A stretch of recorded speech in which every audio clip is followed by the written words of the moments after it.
Friends, ചെമ്പനി പൂ സീരിയലിൻ്റെ ഒരു അടിപൊളി എപ്പിസോഡ് വിശേഷത്തിലേക്കാണ് നമ്മൾ പോകുന്നത്. നല്ല രസകരമായ ഒരു എപ്പിസോഡ് വിശേഷത്തിലേക്കാണ്.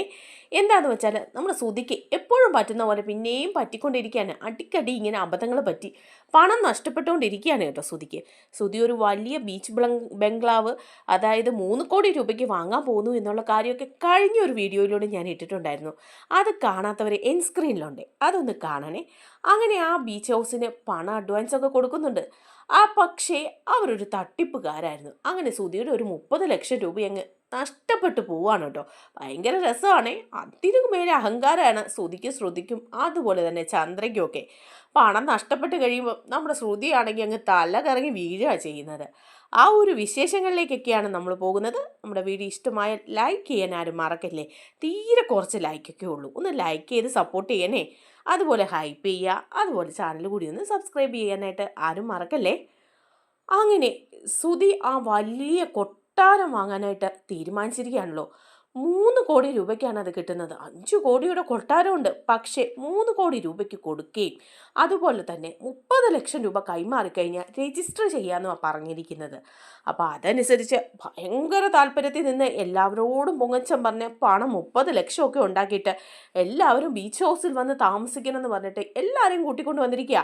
സച്ചി, രേവതി, വർഷ, അതുപോലെ ശ്രീകാന്ത്, അച്ഛൻ, അമ്മ എല്ലാവരും ഉണ്ട്. ഇവരെ എല്ലാം കൊണ്ടുവന്ന് പൊങ്ങച്ചൻ പറയാണ്, ഇതുപോലൊരു വീട് ഇനി കാണാനേ ഇല്ല എന്നൊക്കെ പറയാണ്. ചന്ദ്രയാണേലും പറയാണ് രവിയോട്, നിങ്ങൾ കണ്ടോ എൻ്റെ മോൻ ശ്രുതി വാങ്ങാൻ പോകുന്ന ഈ വീട് കണ്ടോ, എന്തുമാത്രം വലുതാന്ന് നോക്കിക്കേ. നിങ്ങളുടെ മറ്റു മക്കളെ കൊണ്ട് വല്ല ഇതിന് സാധിക്കുകയോ? ശ്രുതിയെ കൊണ്ടല്ലേ ഇത് സാധിക്കുള്ളൂ. നിങ്ങൾ കണ്ടില്ലേ, കൊട്ടാരം പോലൊരു വീട് 3 കോടി രൂപ കൊടുത്തവൻ വാങ്ങുന്നു. എനിക്ക് വിശ്വസിക്കാൻ പറ്റുന്നില്ല. ഇത് സ്വപ്നമാണോ സത്യമാണോ എന്ന് പോലും അറിയില്ല. അപ്പോൾ രവി പറയും, എൻ്റെ ചന്ദ്രേ, ഇത് സത്യവാ. അവൻ ഈ വീട് വാങ്ങാൻ പോവാന്ന് പറഞ്ഞല്ലോ. അവന് പണം ഉണ്ടാക്കി അവൻ വാങ്ങുന്നു. അതിനിപ്പോൾ ഇത്രയും അങ്ങ് പൊക്കാൻ പാടില്ല. മക്കളെയൊക്കെ ഒരുമാതിരി പൊക്കി പറയാം, പക്ഷേ ഒരുപാടായി അവരങ്ങ് വഷളായി പോവും. നീ അങ്ങനെ ഒരുപാട് ഉയർത്തി പറഞ്ഞ് വഷളാക്കിയതാ നമ്മുടെ മോൻ ശ്രുതിയെ. എന്ത് വഷളായെന്നാ നിങ്ങൾ ഈ പറയുന്നത്? അവൻ എന്താ കുഴപ്പം? അവനല്ലേ ദേ ഇപ്പൊ ഇത്രയും വലിയ വീട് വെക്കുകയും ബിസിനസ് നടത്തുകയൊക്കെ ചെയ്യുന്നത്. അവൻ എന്തു കുഴപ്പം സംഭവിച്ചെന്നാ എന്നൊക്കെ പറയുമ്പോൾ രവി പറയാം, മതി, നീ നിർത്ത്. അങ്ങനെയാലും ഒരു കുഴപ്പമില്ല, ഇനിയിപ്പോൾ അതൊന്നും പറയണ്ടെന്ന് പറയാം. അങ്ങനെ എല്ലാവരും ബീച്ച് ഹൗസിൽ താമസിക്കുകയൊക്കെയാണ് കേട്ടോ. ആ സമയം നമ്മുടെ ചന്ദ്രയും രവിയും കൂടി ഒന്ന് നടക്കാനായിട്ട് പോവാണ്. അപ്പോൾ ബീച്ചിൻ്റെ സൈഡിൽ കൂടെയുള്ള റോഡിൽ അവരിങ്ങനെ നടക്കുക. അങ്ങോട്ടും കൂടെ നടന്നു വഴി ചന്ദ്ര ഇതെല്ലാം തന്നെയാണ് പറയുന്നത് കേട്ടോ. എൻ്റെ മോൻ ശ്രുതി വെച്ച വീട് കണ്ടോ, വാങ്ങിയ വീട് കണ്ടോ, എന്ത് വലുതാന്ന് നോക്കിക്ക്, കൊട്ടാരം പോലെയാണ്. നമുക്ക് എല്ലാവർക്കും ഈ വീട്ടിൽ സുഖമായിട്ടങ്ങ് ജീവിക്കാം എന്നൊക്കെ പറഞ്ഞ് ഇങ്ങനെ നടക്കുക. അങ്ങനെ ഓരോന്നും പുകഴ്ത്തി പുകഴ്ത്തി പറഞ്ഞ് നടക്കുമ്പോൾ അടുത്തൊരു ചെറിയ കടയുണ്ട്. ആ കടയിൽ പോയിട്ട് കരിക്ക് കുടിക്കാൻ വേണ്ടിയിട്ട് പോവുക. അപ്പം രവി പറയുന്നുണ്ട്, നമുക്കൊരു കരിക്കും വെള്ളം കുടിക്കാമെന്ന് പറയാം. അപ്പം ചന്ദ്രൻ പറയാം, ശരി നമുക്ക് കുടിക്കാമെന്ന് പറഞ്ഞ് 2 പേരും കൂടെ കരിക്ക് കുടിക്കാൻ ചെല്ലുക. അപ്പോൾ കരിക്ക് കൊടുക്കുന്ന ആ ചേട്ടൻ ഇങ്ങനെ നോക്കുന്നുണ്ട്. നോക്കിയിട്ട് ചോദിക്കുക, നിങ്ങളിപ്പോൾ ഇവിടെ പുതിയതാണോ, കണ്ടിട്ടേ ഇല്ല. അപ്പോൾ ഉടനെ ചന്ദ്ര പറയും, ആ ഞങ്ങൾ പുതിയ ആൾക്കാരാ. ദേ ആ കാണുന്ന വലിയ വീടില്ലേ, ആ ബീച്ച് ഹൗസ്, അതെൻ്റെ മോൻ ശ്രുതി 3 കോടി രൂപയ്ക്ക് വാങ്ങിയതാ. ഞങ്ങൾ ആ വീട്ടിലാണ് താമസിക്കുന്നത് എന്ന് പറഞ്ഞു. അപ്പോഴേക്കും അയാൾ ചോദിക്കുമോ, ഓഹോ, ആ വീടപ്പോൾ വിറ്റോ എന്ന് ചോദിക്കുകയാണ്. അപ്പം ചന്ദ്രൻ പറയുന്നുണ്ട്, അതെ, ആ വീട് വിറ്റു എന്ന് പറയാ രവി. അങ്ങനെ പറയുമ്പോഴത്തേക്കും അയാൾ ചോദിക്കുക, ആഹാ, ആ വീട് അങ്ങനെ വിൽക്കാൻ സാധ്യതയില്ലല്ലോ, അതിൻ്റെ ഉടമസ്ഥൻ അത് വിൽക്കുന്നില്ല എന്നാണല്ലോ പറഞ്ഞത്. എന്തായാലും അത് വിറ്റു, എൻ്റെ മോൻ ശ്രുതി അത് വാങ്ങി, ഞങ്ങൾ ആ വീട്ടിൽ താമസിക്കുന്നു എന്ന് പറയുമ്പോൾ ആ കടക്കാരൻ തന്നെ എന്തോ വശപ്പിച്ചൊക്കെ തോന്നുകയാണ് കേട്ടോ. അയാൾ ഇങ്ങനെയൊക്കെ നോക്കുന്നുണ്ട്, ശരി സത്യമാണോ പറ്റിക്കപ്പെട്ടതാണോ ഇവരെന്നൊക്കെയുള്ള രീതിയിൽ. പക്ഷെ അയാളൊന്നും പറയുന്നില്ല. അങ്ങനെ ഇവരതുവഴിയൊക്കെ നടക്കുക. അതിനൊക്കെ ശേഷം നമ്മുടെ രേവതി സച്ചിയും സംസാരിക്കുമ്പോഴും ഈ വീടിൻ്റെ കാര്യം പറയുമ്പോൾ രേവതി പറയുന്നുണ്ട്, എനിക്ക് ചെറിയൊരു വീട് മതി സച്ചിയേട്ടാ, നമുക്ക് ഗ്രാമത്തിൽ അച്ചമ്മയുടെ വീട് പോലെ ഒരു ചെറിയ വീട് മതി എന്ന് പറയുമ്പോൾ സച്ചി പറയാ, ശരിയാ, നമുക്കൊക്കെ പ്രായമാകുമ്പോൾ നമുക്ക് അവിടെ പോയി കുറച്ച് സ്ഥലം വാങ്ങിക്കണം അച്ചമ്മയുടെ വീടിൻ്റെ അടുത്ത്, എന്നിട്ട് അവിടെ ഒരു വീട് ചെറുത് വെച്ച് അവിടെ താമസിക്കണം എന്ന് പറയുമ്പോൾ രേവതി പറയാം, എനിക്കതാ സന്തോഷം. ഇങ്ങനെ അടച്ചു പൂട്ടിയിരിക്കാതെ പുറത്തിറങ്ങി നാട്ടുകാരും ഒക്കെ ആയിട്ട് സംസാരിച്ച് നല്ല രസമല്ലേ, ശുദ്ധമായ വായുവും എല്ലാം ഉണ്ട്. അതുകൊണ്ട് എനിക്ക് ഈ നഗരത്തിലെ ജീവിതമൊന്നും അത്ര വലിയ ഇഷ്ടമൊന്നുമില്ല എന്നൊക്കെ പറയാം. അപ്പോൾ സച്ചിൻ പറയുന്നുണ്ട്, എല്ലാം നിൻ്റെ ഇഷ്ടം പോലെ ആവട്ടെ എന്ന് പറയാം. അപ്പോഴേക്കും സച്ചി രേവതിയോട് പറയാ, അതെ രേവതി, നമ്മൾ വന്നപ്പം 2-3 പേര് ഇവിടുന്ന് പോകുന്ന കണ്ടില്ലേ, അവരാണ് ഇതിൻ്റെ ഓണർ എന്നല്ലേ സുധി പറഞ്ഞത്. അപ്പം രേവതി പറയാ, ശരിയാ, അവരാ ഓണർ എന്നാ പറഞ്ഞതെന്ന് പറയുന്നത്. അവർ അഡ്വാൻസ് വാങ്ങിയിട്ട് പോയതാവും അല്ലേ എന്ന് പറയുമ്പോൾ രേവതിയും പറയുന്നുണ്ട്, ശരിയാ, അഡ്വാൻസ് കൊടുത്ത് വിട്ടതാണെന്ന് പറയാ. അപ്പോൾ ഉടനെ സച്ചി പറയുന്നുണ്ട്, അവന്മാരെ കണ്ടിട്ട് എന്തോ ലക്ഷണ പെശക് പോലെ നിനക്ക് തോന്നിയില്ലേ രേവതി എന്ന് ചോദിക്കുമ്പോൾ രേവതി പറയാ, എനിക്കും തോന്നി, നമ്മുടെ വണ്ടിയുടെ മുമ്പിൽ വന്ന് ചാടിയിട്ട് എന്തെല്ലാം അവൻ പറഞ്ഞിട്ട് പോയത്. ഹാ, അത് തന്നെയല്ല രേവതി, ഒരു കൾച്ചർ ഇല്ലാത്ത ആൾക്കാരെ പോലെ എനിക്ക് തോന്നി. ഇത്രയും വലിയ വീടൊക്കെ സ്വന്തമായിട്ടുള്ളവർ ഇങ്ങനെ കൾച്ചർ ഇല്ലാതെ പെരുമാറുമെന്ന് എനിക്ക് തോന്നുന്നില്ല. അതും 3 കോടി രൂപയുടെ വീടൊക്കെ ഉള്ളവർ എങ്ങനെയാണ് ഈ ടാക്സിയിൽ വരുന്നത്? അവർക്ക് സ്വന്തമായിട്ടൊക്കെ കാറ് കാണില്ലേ? ഇതെന്തോ കള്ളത്തരം പോലെ വെപ്രാളം പിടിച്ച അവന്മാർ ഓടുകയും ചെയ്തു എന്ന് പറയാം. അപ്പം രേവതി പറയുന്നുണ്ട്, അതൊന്നും നമ്മൾ ചിന്തിക്കേണ്ട, സുധി എന്തായാലും അഡ്വാൻസ് കൊടുത്തു, വീട് രജിസ്റ്റർ ചെയ്തില്ലേ, ഇനിയിപ്പോൾ എന്ത് പേടിക്കാനാ, സുധിക്ക് ഇതുപോലെ വലിയൊരു വീടായത് നന്നായി എന്ന് പറയുമ്പം സച്ചി പറയാം, അതൊക്കെ ശരിയാ, പക്ഷേ നമുക്ക് നമ്മുടെ വീട്ടിലേക്ക് തിരിച്ച് പോകണം കേട്ടോ എന്ന് പറയുമ്പോൾ രേവതി പറയാ, 2 ദിവസം ഇവിടെ നിന്നിട്ട് പോകണം എന്നല്ലേ പറഞ്ഞത്, അങ്ങനെ നിന്നില്ലേ പിന്നെ ഇനി അതും മതി പ്രശ്നം, നമുക്ക് അസൂയയും കുശുമ്പും ഒക്കെ ആയതുകൊണ്ടാണ് നിൽക്കാത്തതെന്ന് സുധിയും ശ്രുതിയും പറയുമെന്ന് പറയാ. ആ എന്നാൽ പിന്നെ അങ്ങനെ ആവട്ടെ എന്ന് സച്ചിയും പറയണേ. അങ്ങനെ ഭയങ്കര ആഘോഷപൂർവ്വം ആ വീട്ടിലെല്ലാവരും നിൽക്കുകയും ഫുഡ് കഴിക്കുക, അങ്ങനെ നല്ല രസമാണേ. അപ്പോൾ അങ്ങനെയൊക്കെ ആയ സമയത്ത് സച്ചിക്ക് ഒരു ഓട്ടം വന്ന് സച്ചി ഓട്ടത്തിന് പോവാണ്. അത് വേറെ ആരുമല്ല കേട്ടോ, നമ്മുടെ നീലിമയാണ് കേട്ടോ വിളിക്കുന്നത്. നീലിമ ആരാണെന്ന് വെച്ചാൽ അറിയാമല്ലോ, നേരത്തെ ലിവിങ് ടുഗദർ ഒക്കെ ആയിട്ട് സുധിയുമായിട്ട് ജീവിച്ചിട്ട് സുധിയെ ഒരു പറ്റിച്ചിട്ട് പോയത് 55 ലക്ഷം രൂപ സുധിയുടെ കയ്യിൽ നിന്ന് രവിയുടെ പണം തട്ടിക്കൊണ്ട് പോകും കാനഡയ്ക്ക് പോയ നമ്മുടെ നീലിമയാണ് വിളിക്കുന്നത്. ഇതിനു മുമ്പ് ഒരു പ്രാവശ്യം നീലിമ വന്നപ്പം സുധിയെ വിളിക്കുകയും അങ്ങനെ ഭീഷണിപ്പെടുത്തുകയും ഒക്കെ ചെയ്തിരിക്കുകയാണ്. പക്ഷേ സുധി പണം കൊടുക്കാത്തത് കൊണ്ട് തന്നെ നീലിമ ഗുണ്ടകളെയൊക്കെ വിട്ട് സുധിയെ തട്ടിക്കൊണ്ട് പോവുകയും ഒക്കെ ചെയ്തിട്ടുണ്ട്. ആ നീലിമ പോയിട്ട് വീണ്ടും തിരിച്ചു വരികയാണ്. അപ്പം നീലിമ സാധാരണ വരുമ്പം സച്ചിയുടെ ഓട്ടോ ആണല്ലോ വിളിക്കുന്നത്, സച്ചിയുടെ ടാക്സിയാണ് വിളിക്കുന്നത്. അങ്ങനെ സച്ചിയെ വിളിക്കുകയാണ്, സച്ചിയോട് പറയുന്നുണ്ട്, സച്ചി എയർപോർട്ടിലേക്ക് വരണം, ഞാനിവിടെ ലാൻഡ് ചെയ്തിട്ടുണ്ടെന്ന് പറയാം. അപ്പോൾ സച്ചി പറയുന്നുണ്ട്, ആഹാ, അതിപ്പം മേഡം തിരിച്ചു വന്നോ, എന്താ മേഡം ഇപ്പം വരാൻ കാരണം എന്താ എന്ന് ചോദിക്കുമ്പോൾ പറയാം, എനിക്കിവിടെ ഒരു പ്രോപ്പർട്ടിയുടെ കാര്യങ്ങളൊക്കെ ഉണ്ട്, അപ്പോൾ അതൊന്ന് രജിസ്റ്റർ ചെയ്യുകയൊക്കെ വേണമായിരുന്നു, അതുകൊണ്ട് താങ്കൾ എയർപോർട്ടിലോട്ട് വരണം, അതിനുശേഷം എനിക്കൊന്ന് ഫ്രഷ് ആയിട്ട് രജിസ്റ്റർ ഓഫീസ് വരെ പോവുകയും വേണം നമുക്കൊന്ന് പറയാം. അപ്പോൾ സച്ചി പറയുന്നുണ്ട്, ശരി നമുക്കങ്ങനെ ചെയ്യാമെന്ന് പറഞ്ഞ് സച്ചി അവിടുന്ന് പോയി എയർപോർട്ടിൽ ചെന്ന് നീലിമയെ പിക്ക് ചെയ്യാണ്. നീലിമ ഇന്നേരം പറയുന്നുണ്ട്, രജിസ്റ്റർ ഓഫീസിൽ പോകാം, അവിടെ എനിക്കൊരു ലാൻഡിൻ്റെ രജിസ്ട്രേഷൻ്റെ കാര്യമുണ്ടെന്ന് പറയാം. അങ്ങനെ നീലിമ രജിസ്റ്റർ ഓഫീസിലേക്ക് പോവാണ്. അങ്ങനെ സച്ചി നീലിമയും കൊണ്ട് രജിസ്റ്റർ ഓഫീസിൽ പോവാം. ആ സമയത്ത് കുറേ താമസമുണ്ട്. അപ്പം നീലിമ രജിസ്റ്റർ ഓഫീസിൻ്റെ അകത്തേക്ക് കയറി പോയിട്ട് തിരിച്ചിറങ്ങി വന്നിട്ട് സച്ചിയോട് പറയുന്നുണ്ട്, അതെ സച്ചി, കുറച്ച് താമസമുണ്ട് ഇവിടെ, അതുകൊണ്ട് ഞാൻ അകത്ത് പോവാണ്, സച്ചി ഇവിടെ ഒന്ന് വെയിറ്റ് ചെയ്യണം എന്ന് പറയാം.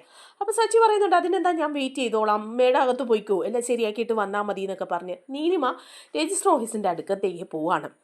അതേ സമയത്ത് തന്നെയാണ് കേട്ടോ നമ്മുടെ സുധിയും ശ്രുതിയും അതുപോലെ തന്നെ ഒരു ഫ്രണ്ടും കൂടി വരികയാണ് ഈ വീടിൻ്റെ രജിസ്ട്രേഷൻ്റെ കാര്യമൊക്കെ പറയാനായിട്ട്. അങ്ങനെ വന്നിട്ട് വരുമ്പോഴേക്കും നോക്കുമ്പം അവിടെ സച്ചി നിൽപ്പുണ്ട്, ഓട്ടോ ഒക്കെ ആയിട്ട് വന്നിട്ട് ടാക്സിയുടെ അവിടെ ഇരിപ്പുണ്ട്. അപ്പോഴേക്കും പെട്ടെന്ന് കൂട്ടുകാരൻ പറയുന്നുണ്ട് സുധിയോട്, സുധി ആണ്ട് നിൻ്റെ അനിയൻ സച്ചിയല്ലേ അത് നിൽക്കുന്നേ, ഇവനെന്താ ഇവിടെ എന്ന് പറയുമ്പം സുധി പറയും, ഓ സച്ചി, അവൻ അവിടെ എങ്ങനെ നിൽക്കട്ടെ, എന്തിനാ അവനെ വിളിക്കുന്നത്, അവൻ വല്ല ഓട്ടോ ആയിട്ട് വന്നതായിരിക്കും, നമുക്ക് കണ്ട ഭാവം പോലും വയ്ക്കണ്ടെന്ന് പറയാം. അപ്പോൾ അയാൾ പറയാം, അയ്യോ കണ്ട ഭാവം വയ്ക്കേണ്ടെന്നോ, അവനോട് പോയി നമുക്ക് വർത്താനം പറയാന്നേ, നമ്മുടെ രജിസ്ട്രേഷൻ്റെ കാര്യത്തിന് വന്നതെന്ന് അവനോട് നമുക്ക് പറയാം, അവനെ കൊണ്ട് എന്തെങ്കിലും സഹായം ഉണ്ടെങ്കിലോ. അപ്പോൾ ശ്രുതി പറയാം, അവനെ കൊണ്ട് എന്ത് സഹായം ഉണ്ട്, അവനെ കൊണ്ടൊന്നും ഒരു സഹായവും ഇല്ല, നമ്മൾ രജിസ്ട്രേഷൻ്റെ കാര്യങ്ങൾക്ക് വേണ്ടിയിട്ടുള്ളതെല്ലാം കൊടുക്കാൻ വേണ്ടി വന്നതല്ലേ, നമ്മൾ ഇത്രയും വലിയ വീട് ഇത്രയും കോടി രൂപ കൊടുത്ത് വാങ്ങുമ്പം അതിനൊക്കെ ഒരു ടാക്സി ഡ്രൈവറെ വിളിക്കാമെന്ന് പറഞ്ഞാൽ അവനോടൊന്നും പറയാനൊന്നും പോകണ്ടെന്ന് പറയാം. എന്നിട്ടും നമ്മുടെ സുധിയുടെ ആ ഫ്രണ്ട് ഉണ്ടല്ലോ ഓടി ചെല്ലുക സച്ചിയുടെ അടുത്തോട്ട്, സച്ചി നീ എന്താ ഓട്ടം വന്നാണോടാ ഇവിടെ എന്ന് ചോദിക്കുക. അപ്പം സച്ചി പറയാം, ആഹാ എന്താ നിങ്ങളെല്ലാവരും ഉണ്ടല്ലോ, ഇതെന്താ 3 പേരും കൂടെ ഇവിടെ എന്ന് ചോദിക്കുകയാണ്.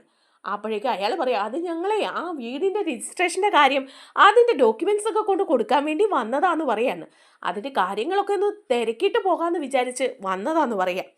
അപ്പോഴേക്കും ഉടനെ സച്ചി ചോദിക്കും, ഓഹോ അത് ചോദിക്കാനാണോ നിങ്ങൾ 3 പേരും കൂടെ വന്നത്, രജിസ്ട്രേഷനൊന്നും ആയില്ല, അതിന് മുമ്പ് തന്നെ 3 പേരാ അന്വേഷിക്കാൻ വന്നത്, ആരെങ്കിലും ഒരാൾ വന്നാൽ പോരായിരുന്നോ, സുധി നിനക്ക് മാത്രം വന്നാൽ പോരായിരുന്നോ, എന്തിനാ എല്ലാവരെയും കൂടെ കൊണ്ടുവന്നതെന്നൊക്കെ ചോദിക്കുമ്പോൾ സുധി പറയാം, അതൊക്കെ എൻ്റെ ഇഷ്ടമല്ലേ, ഞങ്ങൾ ഇഷ്ടമുള്ള പോലെ വരും, അത് നീ അന്വേഷിക്കാനൊന്നും വരണ്ട കേട്ടോ എന്ന് പറയാം.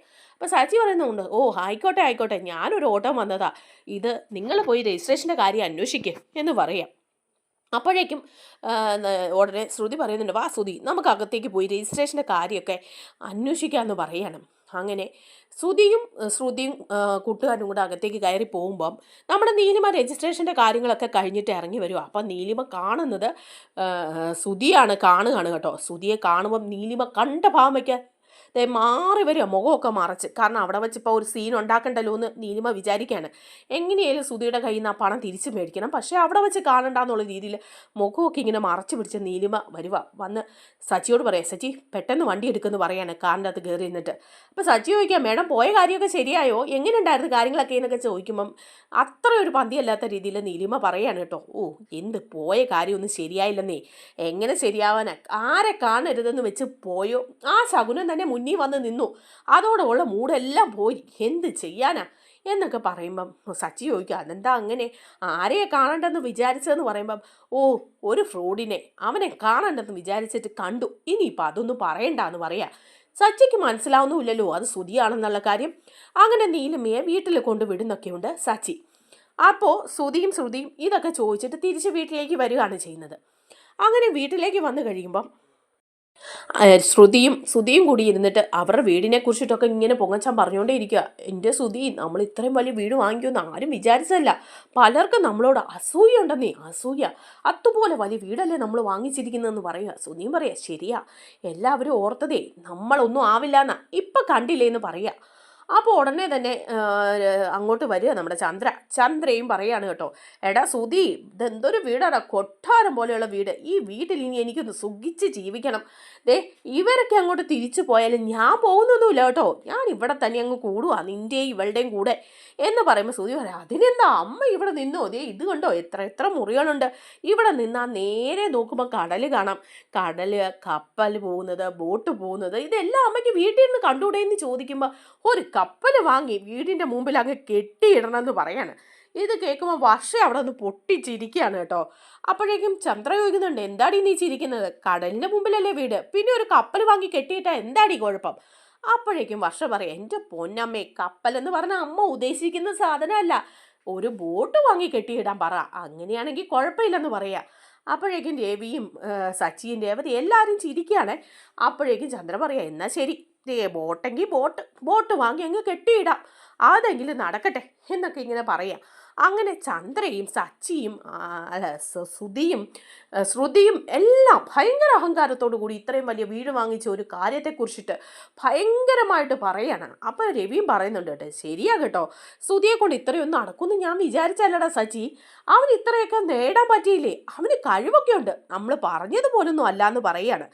അപ്പോൾ സച്ചി പറയാ, പിന്നെ പറഞ്ഞതുപോലല്ല കഴിവ്, കാണുമ്പോൾ നമുക്കറിയാം, എനിക്കെന്തോ ഒരു പന്തികേട് പോലെ തോന്നുന്നുണ്ട്, ആ ഓണറെന്ന് പറഞ്ഞവനെ ഞാനൊന്ന് ശ്രദ്ധിച്ച് വെച്ചിട്ടുണ്ട്, അവന്മാരൊരു ചെറിയ തട്ടിപ്പാണോ എന്ന് എനിക്കൊരു സംശയം ഉണ്ടെന്ന് പറയാം. അപ്പോഴേക്കും ശ്രുതി പറയാം, ഒന്നും മിണ്ടായിരിക്കുന്നുണ്ടോ നീ, നിനക്കല്ലേലും അസൂയ, നിനക്കൊന്നും നേടാൻ പറ്റിയില്ലല്ലോ, വേറെ ഒരു ടാക്സിക്കാരൻ, അതിൻ്റെ അസൂയ കൊണ്ടല്ലേ നീ ഇപ്പം ഇങ്ങനെ പറയുന്നത്. അപ്പം രേവതി പറയുക കേട്ടോ സച്ചിയോട്, സച്ചി കേട്ടോ ഒന്ന് മിണ്ടാതിരിക്കും, ഇങ്ങനെ നല്ല സമയത്തും വേണ്ടാത്ത വർത്തമാനം ഒന്നും പറയണ്ടെന്ന് പറയുക.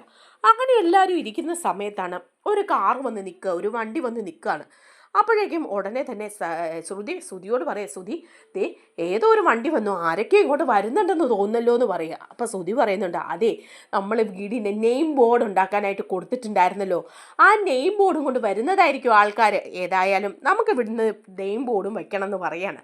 അങ്ങനെയാവുമ്പം ഒരാൾ വന്ന് കയറിയിട്ട് ചോദിക്കുക, ഇങ്ങനെ അന്തം വിട്ട് ഇവരെല്ലാം നോക്കിയിട്ട് ചോദിക്കുക, നിങ്ങളൊക്കെ ആരാ, നിങ്ങളൊക്കെ ഏതാന്ന് ചോദിക്കുക.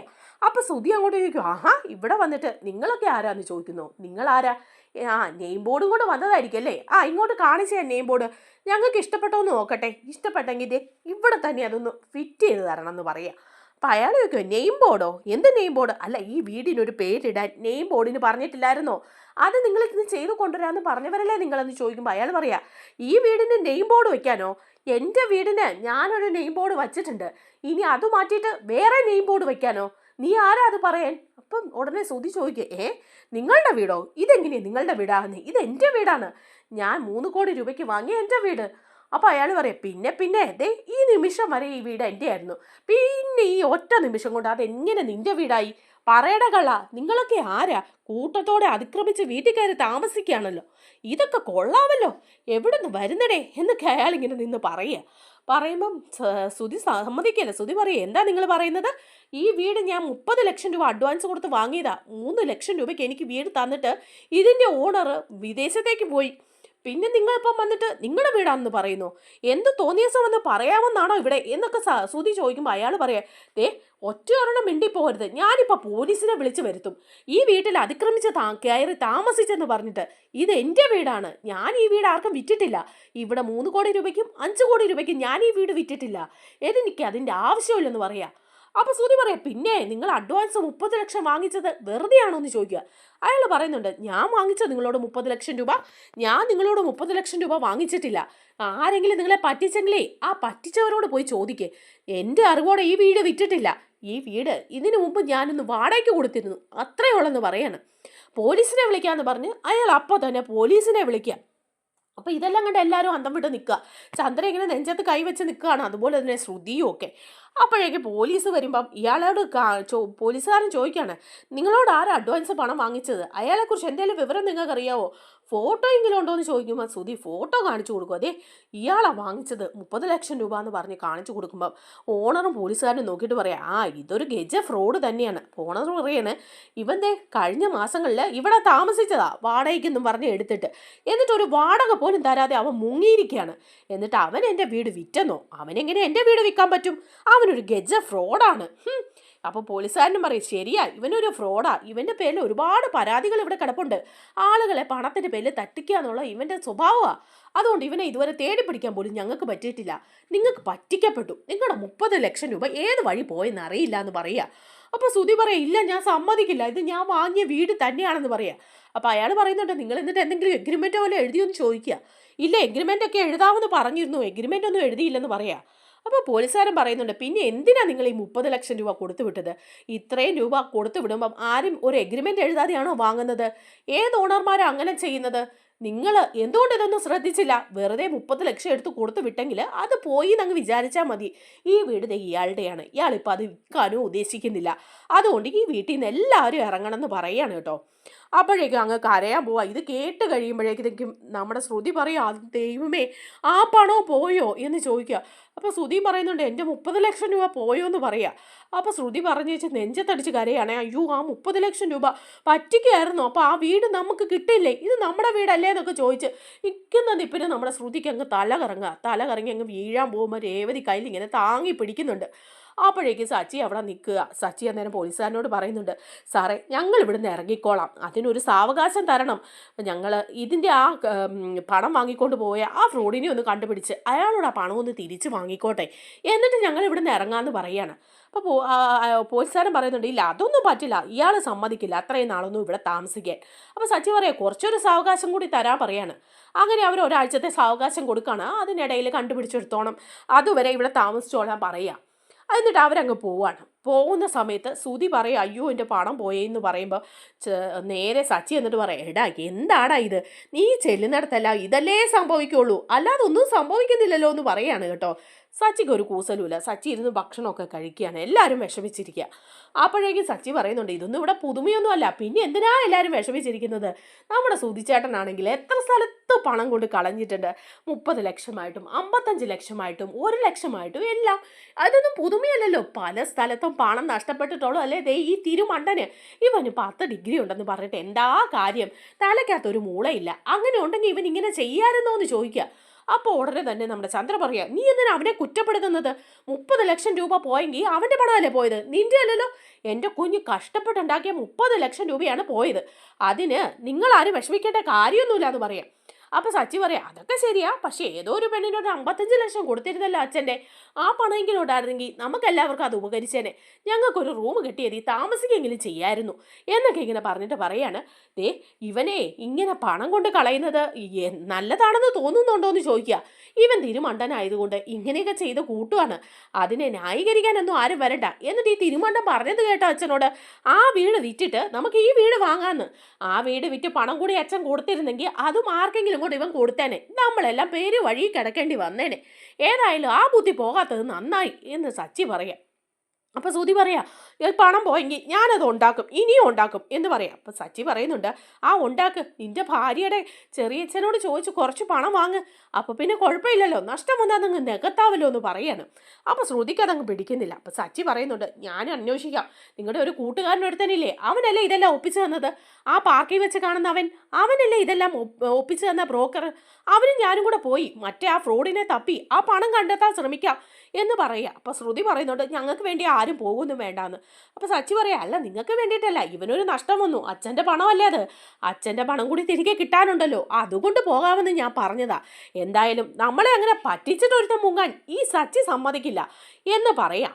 അപ്പോഴേക്കും ഉടനെ തന്നെ രവിയും പറയുന്നുണ്ട്, അതെ ശ്രുതി, നീ ഇങ്ങനെയൊക്കെ ചെയ്യാതെ എന്ന് പറയുമ്പോൾ ചന്ദ്ര വന്നിട്ട് ശ്രുതിയോട് പറയാം, ശ്രുതി മോളെ, നിൻ്റെ ചെറിയച്ഛനില്ലേ, ചെറിയച്ഛനോട് കുറച്ച് പണം വാങ്ങ്, ഈ നഷ്ടം വന്ന പണം ചെറിയച്ഛനോട് വാങ്ങിയെടുക്കാൻ നോക്ക് മോളെ എന്ന് പറയുമ്പോൾ അതൊന്നും ശരിയാവില്ല, ഞങ്ങൾ എങ്ങനെയെങ്കിലും ഈ പണം ഉണ്ടാക്കി തിരികെ തരും, വാ ശ്രുതി എന്ന് പറഞ്ഞിട്ട് അവർ റൂമിലേക്ക് അങ്ങ് കയറി പോവാണ്. അങ്ങനെ തിരുമണ്ണ ശ്രുതിക്ക് പിന്നെയും പണം നഷ്ടപ്പെട്ടിരിക്കുകയാണ്. അത് കേട്ട് അങ്കലാപ്പായി ഇരിക്കുകയാണ് കേട്ടോ, ആസായിട്ട് ഇരിക്കുകയാണ് അവർ രണ്ടുപേരുവേ. നമ്മുടെ വീഡിയോ ഇഷ്ടമായാലൊന്ന് ലൈക്ക് ചെയ്യണേ, ചാനൽ കൂടി ഒന്ന് സബ്സ്ക്രൈബ് ചെയ്ത് സപ്പോർട്ട് ചെയ്യണേ. താങ്ക്